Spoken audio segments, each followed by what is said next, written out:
All right. Thank you for having me tonight. Can you hear me okay? I'm a middle school teacher, so I'm very loud. So I anticipate that it will be okay, but if you can't hear me, just wave at me and I will speak up. My name is Gretchen Brion-Meisels. I am a resident of Somerville. I'm a very proud product and graduate of the Massachusetts Public Schools, and I also happen to teach at the Harvard Graduate School of Education. And what I'm going to talk about tonight really is what we know from research about protecting students from anti-Semitism in schools. My research, I am not an expert on some of the things that have been talked about tonight, but my research and my work focuses on preventing young people from bias-based bullying and discrimination in schools. Not just anti-Semitism, but young people broadly. And most of that research I do in partnership with young people in various cities across the state of Massachusetts. So the young people themselves bring to me the questions that they want answered, and I teach them research methods so that we can answer those questions together. That's my favorite kind of research, but the research I'm going to share with you is research that comes from empirical studies where people have actually looked carefully and systematically at what protects young people in schools from bias-based bullying and discrimination. And so I want to start with what we know, and then I'm going to circle back to what Helen and Noam have talked about to tell you why I'm here specifically. So there are a lot of things that we know from the fields of human development, sociology, education studies about what helps young people learn. We know that children and youth can't learn when they don't feel safe. We know that bullying and discrimination are school climate issues. They're not individual issues. So in particular, most of the time when we see young people repeating harmful behavior towards their peers or groups, they are repeating behavior that is happening in the larger socio-political climate and often behavior that adults directly in their sort of environments are modeling for them. We know that to prevent bullying and discrimination, we need multi-tiered whole school prevention efforts. So what that means is we're not just addressing issues at the individual kid level or the group level or even the classroom level. We're thinking at the school level and the district level about school culture and climate. We do know that explicit enumerated policies that protect vulnerable groups of students work. So what that means is if you have a bullying prevention policy that says it is not allowed to use hate-based language against folks as a result of as a result of racial, ethnic, linguistic, religious groups, that does help. Homophobia, that also helps. But we also know that those policies only work when they're clear, when they're behaviorally grounded, and when they're actionable.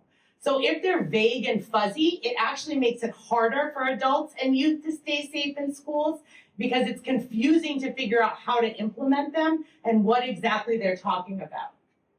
We also know that historically grounded, accurate curriculum are critical to the long-term amelioration of bias-based harm in schools. What that means is that when studies have looked at attempts in school to punish children for their behaviors that don't also teach those children why the behaviors are harmful and where the behaviors come from historically, they don't work very well. We need to engage in teaching and in prevention in order to make them work. And for that reason, we also know that restorative consequences are more effective than punitive ones. So we need consequences for young people that teach them how to get what they need without harming others, not consequences that make them afraid and shut them down, right? And then finally, and I think this one is something that has been alluded to but not said explicitly, we know that protecting some students at the expense of others ultimately undermines our desire to protect everyone. So many students, if not most students in our schools today, have multiple marginalized identities. When we highlight only one of those identities at the risk of getting children in trouble as a result of other ones, that's really confusing and it's actually not particularly helpful for young people. I want to also just note, and Noam alluded to this, that the history and social science framework in the state of Massachusetts, which I think has a lot of good to it, identifies some grounding principles that include that an effective history and social science education teaches students about the legacy of democratic government. It incorporates diverse perspectives and acknowledges that perceptions of events are affected by race, ethnicity, culture, religion, education, gender identity, sexual orientation, disability, and personal experience. It teaches students to think historically, and it incorporates the study of current events and news and media literacy. The 10th guiding principle of this document also says that it teaches social and emotional skills.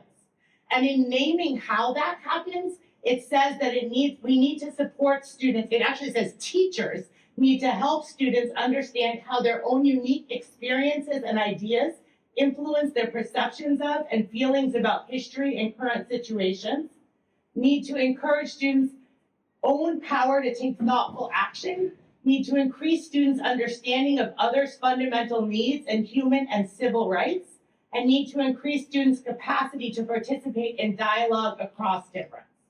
So all of these things require us to engage in work that is historically accurate and behaviorally grounded, and that is intersectional. It brings up multiple systems of oppression, and it talks about those multiple systems of oppression as related to each other, because they are. So what I'm suggesting is that the research would encourage us to address anti-Semitism, for sure, but to do it in a way that provides a historically accurate and behaviorally grounded definition of anti-Semitism. And Noam identified a few that are out there. I actually also really like, there's a really beautiful document on the Southern Poverty Law Foundation Center that's about anti-Semitism that really helpfully lays out a definition and the connections between the way anti-Semitism has been used and the way other systems of oppression have been used. But we need a historically accurate and behaviorally grounded definition of anti-Semitism. We need to embed that definition in anti-Semitism prevention efforts that are also related to broader anti-hate, pro-belonging frameworks, and that illuminate the links between anti-Semitism and other forms of oppression. Anti-Semitism has been used by white nationalists repeatedly, and we need to make that clear and help children understand why that's the case in particular instances. We need in developmentally appropriate ways. Obviously, it's going to be very different for a first grader and a 12th grader. We need to enable historically honest, critical teaching through access to high-quality K-12 curriculum and professional development. That is a recommendation that I think is a positive one, the recommendation for more professional development, if it's quality professional development. And we need to replace punitive approaches with restorative educational responses that acknowledge and repair harm while building skills to help students meet their needs without harming others. So specifically in terms of the Massachusetts Commission recommendations, in terms of what Noam said, or supporting what you said, I think there are some in there that are really good that we could build on. And I also think Massachusetts has already done a lot of really strong work around anti-hate or preventing hate that we can build on. But there are 3 recommendations that are really dangerous when you look at the research. The first one is the hate crime reporting guidelines. These guidelines suggest that all allegations, not even things that have been found to be truly anti-Semitic, but even allegations of anti-Semitism, be reported, including to a statewide agency that will track these allegations and integrate them with federal government and police databases, and that this can be done anonymously.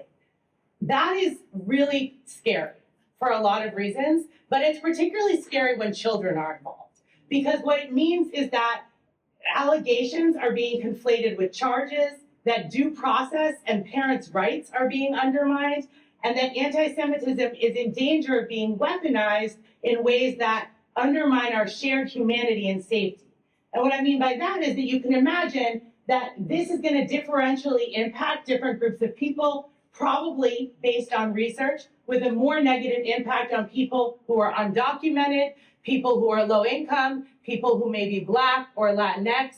So there's a real risk here that we are pitting folks against each other by increasing reports that increase bias against some groups under the auspices of protecting other groups. Second, there's a recommendation that there be statewide bias reporting in schools specifically, so that schools, this basically suggests that we skip over what typically happens in every other instance of bias, which is that bullying is reported to the school. The school is held responsible for dealing with it, and the state holds the school responsible for addressing bullying. Bullying is not reported to the state, and the police don't get involved unless there's been criminal activity. This is suggesting that that be skipped for the purpose of anti-Semitism only, and that in this case, it go directly again to a database that could quickly be integrated with police databases. So this violates statutes that are actually law that prevent the sharing of non-criminal student information with law enforcement. It also violates the governor's own commitment to keep ICE out of schools, which is a really important commitment to protect the safety of many young people in our schools right now. It risks worsening racial disparities because research on bias would suggest that teacher bias is going to mean that and also student bias is going to mean that those most likely reported also have other vulnerable identities. I've already named some, but another one is special education students, much more likely to be reported than general education students. And it protects the anonymity of the reporter over the rights of the accused. And then, which, I think is dangerous for many reasons that you probably recognize. And then the last one is a curriculum reporting mechanism, which basically suggests, again, that one can anonymously report teachers and districts and curriculum that they think are anti-Semitic to the state. So this, again, skips over the way curriculum is designed to be taught and decided, which is by local school committees, right? And educators who are trained to make decisions about pedagogical needs of their students. It threatens the autonomy and expertise of those educators and the best practices that they've been taught. It is a punitive rather than a developmental or preventative approach. That's actually true for all three of these things. None of these things actually teach people how to do better. They all just punish people or threaten people. It risks preventing historically honest teaching and critical thinking, which is a huge risk in my mind for young people. And it prevents teachers from actually trying to foster dialogue across difference, which is one of the goals of our history and social studies curriculum. The last thing I want to say is that from my personal experience in higher education, at a school where the IHRA definition has already been adopted, the impact has been quite chilling. I myself have been reported on for teaching accurate depictions of race and racism. I have students who are terrified to talk, so we can't talk about dialogue across difference. We're starting to talk, the way that we talk about what difference is become so sort of politicized that we don't see differences within political groups anymore. We only look at differences between political groups.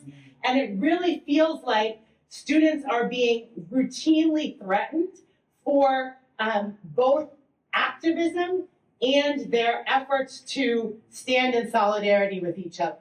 So what I would just say here again is that colleges and universities are sites of learning.